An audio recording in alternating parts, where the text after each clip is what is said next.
Hey there, flower friends. Welcome to this week's DIY here at Flowers for Dreams. I'm Kyle, and I'm going to be walking you through this little subtle fall palette that I've prepared.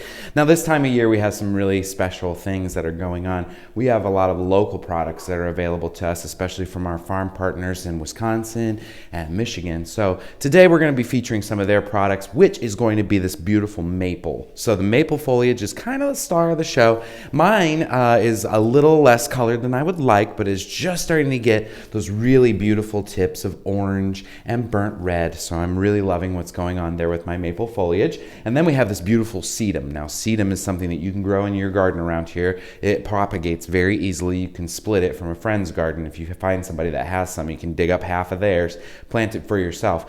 But sedum is one of those things that does also dry pretty well. It's in the succulent family, and it's something that does winter over here. So we get these beautiful, rosy, sort of mauve blooms in the fall, but you're going to watch it. It produces these blooms all summer long. So in mid-July and even in August, you can start using the sedum as a green or even as a light pink bloom, but it really comes into its own here in October. So we've got these really beautiful sedum blooms today.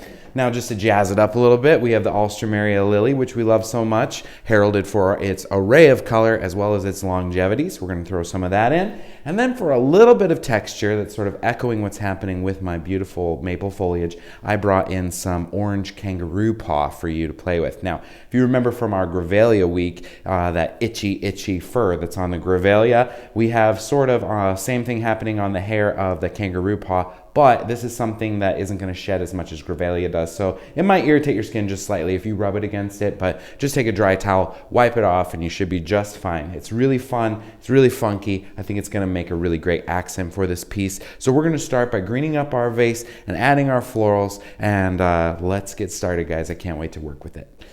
So I'm going to start with this beautiful Scarlet Maple. Now I have some really long pieces of it, and I'm going to stem separate that like we do. So I'm just going to look for those really usable pieces, you guys. Now I'm just going to pull off a little bit of this here, strip off that bottom foliage, start doing your insertions. Now if you want to, you can leave this gorgeous foliage really nice and tall. So I'm going to leave a few shoots just really up there so I can have that drama in my vase. So sometimes with branches like this, I will just leave the branch, just a whole thing in a tall, slender vase, just to have a really fun sort of thing happening. So we have this beautiful maple that we're working with. I'm just going to continue to insert all my little pieces here. This gorgeous tip I'm really excited about. I think it's really fun and really dramatic. So I'm just going to maintain as much of that as I possibly can as I'm going into this vase.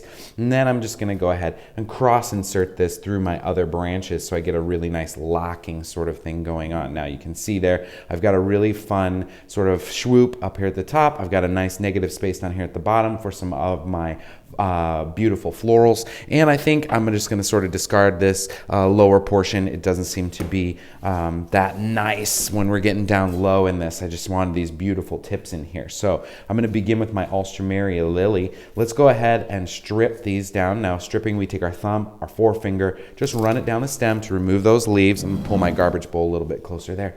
All right, so we're just going to go ahead and strip those down, get them cleaned up, and the same thing with the sedum. So let's just go ahead and do that while it's here. So I'm going to take off just a few of the foliage, the lower foliages of the sedum. Now, if you have a lot more foliage on yours, go ahead and remove that. It can tend to take away energy from the bloom, so I do just want to clean that up just a little bit, and the kangaroo paw is all ready and set to go. So I'm just going to go ahead and take my first clip there. I'm going to go in a little bit low with my first Alstroemeria because I do want to fill in this lower negative space that I have here. So I'm going to build sort of an asymmetrical line here.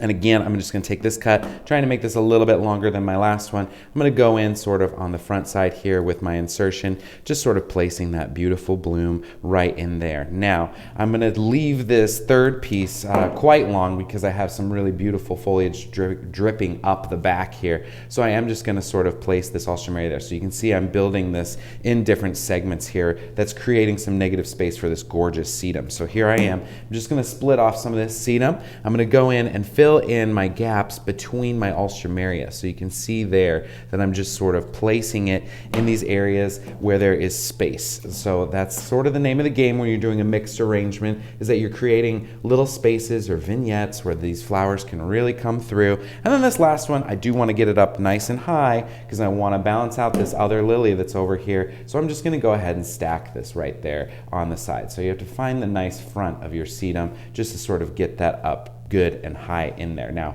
I'm just going to turn this a little bit so I can see what's going on. I'm loving what's happening here. I have this beautiful doot. I have this gorgeous foliage coming out the back and the top, and I want to accentuate some of this area with this beautiful kangaroo paw. So the kangaroo paw is intended to stay a little bit high in the arrangement, so go ahead and leave it up, just sort of dancing, I like to say, above these other blooms, so we have it sort of just living and breathing its air right up in here, and it's also sort of drawing your eye upwards in the arrangement. So once I have that in, I'm just going to go ahead with my last piece of kangaroo paw and get that to sort of counterbalance the one that I have in there. Now this is a nice piece for a credenza, or maybe a nice buffet if you have one. It's sort of a side piece if you're front stacking this, but if you want to make it an all-around arrangement, just center these beautiful kangaroo paws up here and just create these stems to be more round and lush and low in a 360 style. The method is the same. You're going in at that 45-degree angle, and you can see I've got a leaf in my water, which you guys know I just absolutely hate. So I'm going to pull that out right here while I have the chance to do that. But this is a really fun fall arrangement. It's celebrating our local blooms and our local farmers. We're accentuating that with a few California and South American blooms. I think you're going to have a lot of fun with it. Well, thank you so much for joining me this week for this beautiful celebration of our Midwest fall foliages and our garden varietals. I think you're really going to love this piece. It's simple, it's elegant, it has all those beautiful fall garden feels to it. So enjoy it. It's a really nice piece for this season.